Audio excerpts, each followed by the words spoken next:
Di rantau Mahakam pada zaman dahulu, hiduplah sebuah keluarga bahagia yang terdiri dari ayah, ibu, dan 2 orang anak. Kebahagiaan mereka sirna saat sang ibu meninggal dunia karena sakit. Sang ayah larut dalam kesedihan. Begitu pula kedua anaknya. Rumah dan kebun mereka menjadi tak terurus. Suatu hari, saat pesta panen, sang ayah terpikat oleh kecantikan seorang gadis penari. Singkat cerita, mereka pun menikah.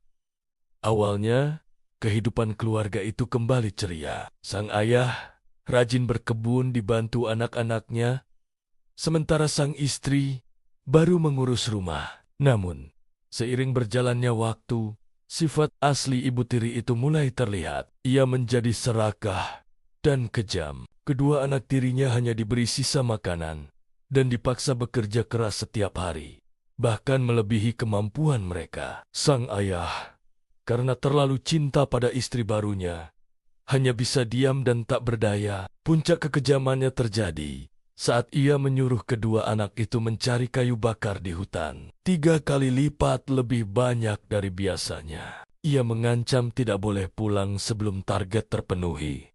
Dengan berat hati, kakak beradik itu pun berangkat. Hingga senja, kayu yang terkumpul belum juga cukup. Mereka terpaksa bermalam di hutan, menahan lapar yang melilit. Keesokan paginya, saat mereka melanjutkan pekerjaan, tubuh mereka sudah terlalu lemas karena lapar. Tiba-tiba, seorang kakek tua misterius muncul. Setelah mendengar kisah sedih mereka, kakek itu menunjukkan sebuah tempat di mana banyak pohon buah-buahan yang sudah masak. "Makanlah sepuasnya," kata si kakek. "Tapi jangan cari lagi besok, karena akan sial-sial." Kakak beradik itu pun bergegas ke sana.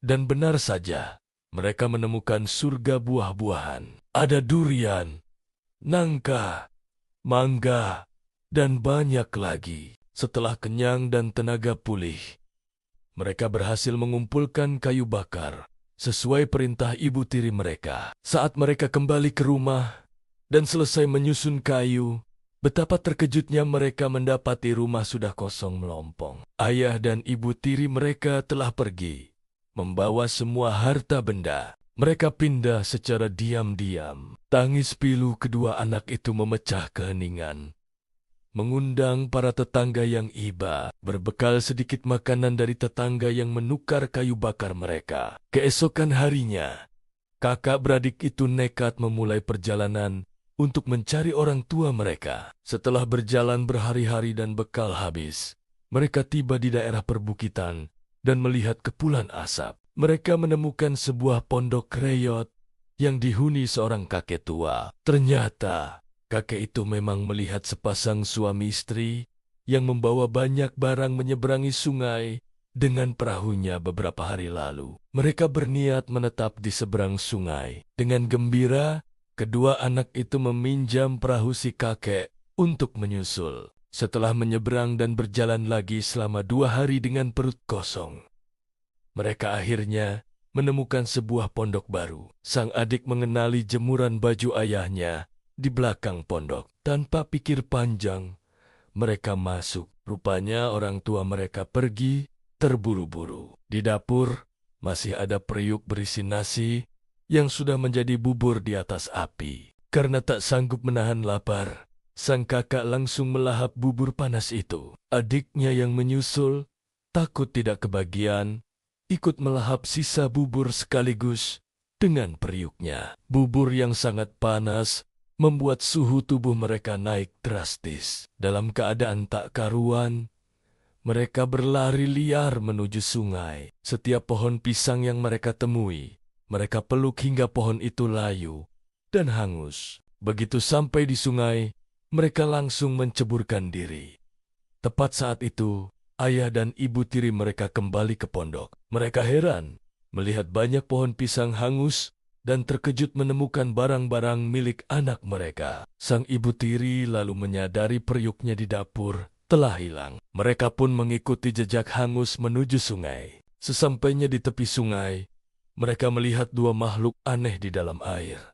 menyemburkan air dari kepala mereka. Sang ayah tersadar. Tiba-tiba, istrinya yang ada di sampingnya menghilang secara gaib. Ia akhirnya mengerti bahwa istrinya bukanlah manusia biasa. Tak lama, penduduk desa berdatangan, menyaksikan 2 ekor ikan berkepala mirip manusia yang menyemburkan air panas. Semburan itu membuat ikan-ikan kecil di sekitarnya mati oleh masyarakat Kutai. Ikan itulah yang kemudian dinamakan ikan pasut atau pesut. Sementara masyarakat di pedalaman, Mahakam menyebutnya ikan bawai. Kisah ini menjadi legenda tentang asal-usul ikan pesut yang menghuni Sungai Mahakam. Terima kasih sudah menyimak. Jangan lupa untuk mengikuti kanal kami untuk cerita-cerita menarik lainnya.